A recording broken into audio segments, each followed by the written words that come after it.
Buat kalian para kontributor pemula yang masih banyak bertanya ke media sosial tapi tidak ada jawabannya. Nah, di sini mungkin kalian akan menemukan jawaban dari pertanyaan-pertanyaan yang mungkin kalian pernah tanyakan ke media sosial. Nah, kalian perlu untuk menonton video ini sampai selesai biar kalian paham.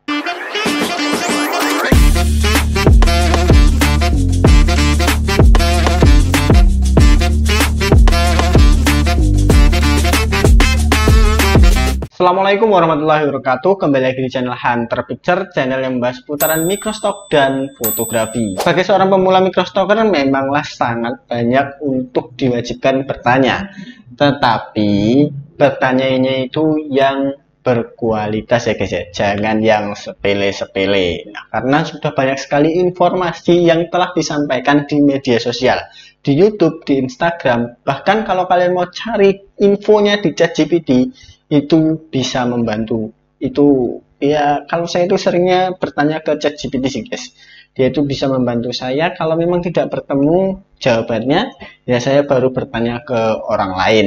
Jadi kalau untuk di Facebook dahulu saya memang banyak bertanya tapi tidak terlalu sering. Seringnya lihat postingan orang, oh problemnya seperti ini, terus lihat komentarnya solusinya seperti ini, oh sudah tertemukan. Nah, lalu masih saya temukan untuk tahun-tahun 2024 kemarin, terus tahun-tahun ini juga mungkin masih ada. Saya itu bikin rangkuman pertanyaannya karena di tahun 2024. Nah, ini mungkin yang masih saya temukan ya dulu itu seperti ini guys. Jadi yang pertama itu platform microstock mana yang cocok untuk pemula. Nah, ini tuh pertanyaan yang memang sebenarnya penting sekali ya untuk dijawab, karena memang pemula kan bingung pengen menghasilkan dolar cepat. Nah, itu mindsetnya pasti kita itu bermain microstock untuk menghasilkan dolar yang cepat atau uang yang cepat. Tapi kalau mindset itu tuh kita tanamkan terus menerus, ketika kita sudah berjuang terus nggak dapat, ya pasti tumbang guys. Karena saya sendiri sudah hampir 4000 porto itu ya downloadannya belum setiap hari. Jadi kalian yang baru mulai aja dulu mau di platform manapun, tapi saya sarankan kalian di platform yaitu Shutterstock. Kenapa Shutterstock? Ya karena yang pertama itu banyak sekali komunitasnya, terus banyak sekali tutorialnya, dan di sini banyak kontributor yang bakal membantu kalian tentang permasalahan kalian. Selanjutnya pertanyaan kedua yaitu berapa lama biasanya waktu yang dibutuhkan untuk foto pertama laku terjual di microstock ya. Nah, itu tuh jawabannya sebenarnya nggak ada yang pasti guys, karena ada yang 4 porto atau 5 porto itu sudah bisa laku, ataupun ya 300-an baru laku. Bahkan saya itu sekitar di 100 lebih guys, atau 300 ya, saya lupa, 140-an atau di 300-an itu baru laku satu. Itu dulu banget guys, baru laku satu, dan itu rasanya seneng banget. Karena ya memang tidak ada patokan ya untuk lakunya itu kapan. Ya kita kan sebagai kontributor itu menjual ke pasar. Jadi kalau misalkan pasar tidak membutuhkan karya kita, ya tidak akan ada yang membeli. Misalkan ada buyer yang membutuhkan karya kita, pasti dibeli guys. Nah, makanya buatlah karya yang dibutuhkan orang lain. Bagaimana caranya? Ya ikuti event atau brief dari platform. Misalkan di Shutterstock itu ikut shortlistnya, itu kemungkinan akan ada yang laku guys. Tapi ya itu tergantung dengan kualitas foto kalian kembali guys. Yang ketiga yaitu apakah foto hasil smartphone lalu diedit menggunakan smartphone biasa bisa diterima di microstock. Jawabannya itu pasti bisa guys, asalkan kalian tahu rulesnya atau aturannya di microstock itu berapa MP bisa diterima ke microstock. Jadi bukan MB ya. Jadi ini sering sekali kalian tuh salah MP dan MB. Ini sebenarnya sudah saya buatkan kontennya dan itu ya view-nya cukup tinggi. Itu juga banyak yang masih gagal paham di situ, padahal saya sudah menjelaskannya secara detail. Untuk MP itu megapiksel, yaitu ukuran yang dihasilkan dari fotonya. Misalkan 4000 terus dikali 6000, nah berapa piksel? Nah kayak gitu guys. Jadi ya kalau kalian itu masih kurang paham, tonton video yang sudah saya buatkan 4MP dan 4MB itu bagaimana perbedaannya. Lalu untuk foto yang diedit itu bisa diterima di microstock, ya tentu saja memang harus diedit guys. Karena kita itu menjualkan harus karya yang terbaik ya. Jadi kalau misalkan foto kita itu nggak terbaik, ya minimal bisa dibutuhkan oleh orang. Tapi untuk dibutuhkan oleh orang itu bagaimana? Ya emang harus baik, untuk tone warnanya harus sesuai dengan kebutuhan orang.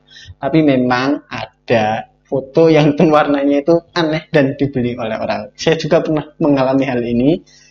Saat itu foto di Gunung Andong dan tone-nya itu warnanya saya rubah-rubah semua. Itu masih ada yang membeli, guys. Saya juga bingung kenapa ini ada yang membeli. Padahal saya nggak niat ngeditnya, tapi warnanya berbeda sendiri. Itu satu foto berbeda sendiri, dan approve malah dibeli orang. Pertanyaan yang keempat ini sering saya temui dahulu ya, itu ketika ada foto yang laku lalu diunggah ke media sosial, ada pertanyaan editorial atau komersial. Ya, saya juga dulu masih bertanya seperti itu, guys, karena saya belum paham. Nah, di sini akan saya kasih tahu perbedaan editorial dan komersial. Jadi editorial itu, kalau foto untuk diunggah editorial itu pasti foto orang yang banyak banget, itu editorial, karena kita tidak bisa meminta untuk model rilisnya. Misalkan foto demo, nah itu pasti editorial, karena tidak bisa untuk kita meminta dari model rilisnya. Lalu bisa juga yaitu ada nama brand. Nah itu kita tidak bisa untuk meminta dari brandnya itu, yaitu persetujuan dari rilis properti.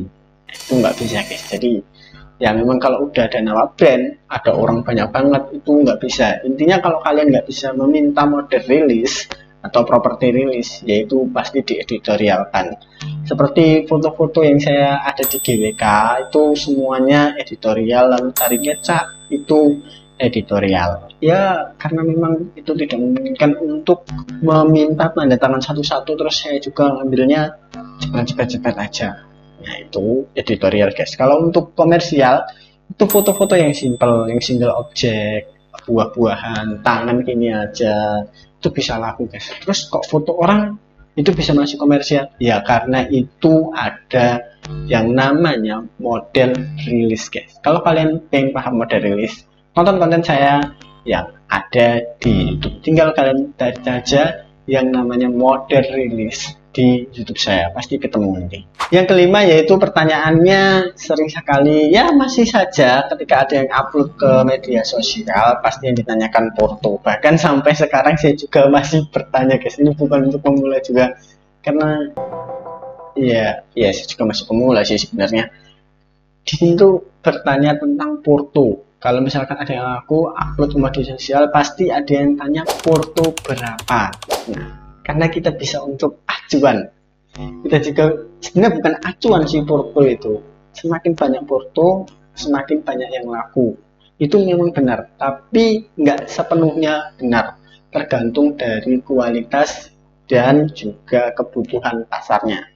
Jadi begitu, guys. Kalau tanya foto ya jawabnya bingung, foto berapa tinggal dijawab aja. Misalkan punya saya sendiri itu sekarang ada 3.600-an yang sudah approve ya, terus yang di pending itu ada 300-an. Ya itu kalau approve semua jadinya 3.000 berapa? 600-900, jadi hampir 4.000, karena tahun ini saya targetnya 5.000 foto. Yang keenam ini pertanyaan yang memang baru-baru aja ya, guys ya, karena baru adanya fitur data licensing. Nah pertanyaannya itu gini, guys. Jadi kenapa foto saya itu sudah approve tapi nggak masuk ke portofolio? Nah ini itu akibat dari data licensing. Jadi kalau kalian aktifkan yang ada di fitur data licensing Shutterstock itu, maka dia akan masuk ke data licensing. Nah bukan berarti foto kita itu tidak akan ada yang beli, yaitu bisa akan ada yang beli, guys. Jadi data licensing itu sendiri yang mana foto-foto kita tidak layak untuk dipublikasikan ke portofolio kita, lalu mereka masih menyortir untuk masukkan ke AI dari Shutterstock, yang mana untuk belajar membuat gambar dari Shutterstock, dan nantinya kita juga akan mendapatkan dolar dari kontributor fund. Nah, ini kontributor fund ini cukup bagus, guys, karena saya sendiri itu sudah mendapatkan beberapa dolar dari kontributor fund. Jadi ya nggak approve nggak apa-apa, bukan nggak approve nggak apa-apa ya, jadi masuk data licensing nggak apa-apa, yang penting kita masih tetap dapat dolar, guys. Selanjutnya untuk pertanyaan ketujuh yaitu satu foto boleh dijual ke berapa microstock, mas? Nah, sebenarnya ini jawabannya simpel ya guys ya. Kalau kalian cari di ChatGPT juga pasti ketemu, karena satu foto itu bisa dijual ke beberapa platform. Yang penting kalian tidak eksklusifkan. Contohnya ada di Dreamstamp yang kalian bisa centang eksklusif. Nah, kalau kalian centang eksklusif ya berarti hanya tersedia di situ, tidak boleh diupload ke manapun. Gitu guys, untuk yang boleh diupload kemana saja. Jadi ya satu foto itu bisa ke Shutterstock, Adobe Stock, Getty, lalu ke Freepik, Factizi. Nah, ini punya saya. Lalu deposit foto. Jadi 6 situs ini yang saya mainkan. Selanjutnya pertanyaan ke-8 yaitu ada foto seperti ini bisa laku nggak? Nah, kalau ini jawabannya itu coba kalian refleksikan ke diri kalian sendiri. Bahwasanya foto ini tuh bisa laku nggak sih jika dijual? Nah, kalian melihatnya, saya akan beli foto ini nggak kalau ada yang jual? Gitu guys. Jadi ya kalau kalian nggak akan beli ya nggak, gimana akan laku gitu. Jadi kalian harus percaya, harus ada uji coba. Kalau saya sih seperti itu, saya melihatnya bahwasanya oh foto ini bisa laku, oh foto ini bisa laku, oh foto ini bisa laku. Ini mindset saya yang sekarang ya. Kalau yang dulu itu semua foto bisa laku, jadi sekarang itu lebih memilih dan memilah biar foto-fotonya itu yang di portofolio jadi lebih bagus-bagus lagi guys. Karena sekarang itu saya lagi membuat isolate, lebih kebanyakan background putih guys. Ya itu sangat menunjang karena Shutterstock saya sudah mulai ada perkembangan daripada tahun-tahun sebelumnya. Sekarang itu 2 hari sekali, dan bahkan ada yang berurutan berhari-hari ada yang download. Ya karena memang kuantitas dan kualitas gitu guys prosesnya.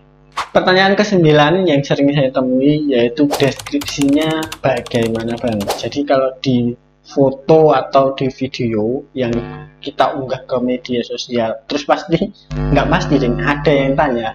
Beberapa itu saya pernah lihat yaitu deskripsinya bagaimana Bang. Nah kalau untuk pembuatan deskripsi itu ya sesuaikan aja sama isi video atau foto kalian. Kalau misalkan cuma buah apel ya kalian tuliskan buah apel berwarna merah dengan latar belakang misalkan apa putih atau blur. Nah itu bisa, apalagi zaman sekarang itu kalian bisa menggunakan AI yang namanya ChatGPT. Terus kalian juga bisa menggunakan aplikasi pengisi metadata, walaupun itu berbayar ya, lumayan mahal guys. Saya sendiri itu udah punya 2 aplikasi, bahkan 2 aplikasi guys. Jadi kalau untuk aplikasi itu cukup membantu, kita bisa membuat deskripsi kata kunci dengan otomatis tinggal menunggu hasilnya lalu upload. Nah sekarang itu lebih mudah guys kalau kalian pengen membuat deskripsi, tapi kalau mau manual juga bisa. Zaman sekarang masa masih mau manual, udah ada yang lebih simpel masih mau manual. Pertanyaan ke-10 ini pertanyaan paling akhir dan pertanyaan yang menurut saya itu paling wow ya dari semua yang saya temui. Pertanyaannya itu ini pertanyaan yang wow, kok belum muncul dolarnya mas, kok belum muncul dolarnya bang. Ini pertanyaannya jawabannya sebenarnya simpel guys, tapi kok yo gimana gitu loh. Terus ditanyakan kembali apakah ada yang membeli fotomu. Nah belum ada. Terus ditanya portofolionya berapa, itu baru ratusan biasanya kalau orang-orang yang seperti ini. Dan ya mau gimana lagi, kita pasti akan menjawabnya yaitu banyakin lagi portofolionya, konsistenkan lagi untuk uploadnya biar nanti ada yang membeli. Nah kalau memang nggak ada yang membeli ya nggak bakal ada dolar yang masuk, karena kita itu sistemnya di Microstock itu jualan loh guys. Jadi bukan hanya upload terus dapat dolar, upload dapat dolar. Bukan, ini bukan sistem seperti di YouTube. Kalau di YouTube kan kita upload video, ada yang nonton, ada yang lihat, itu full, dapat dolar gede.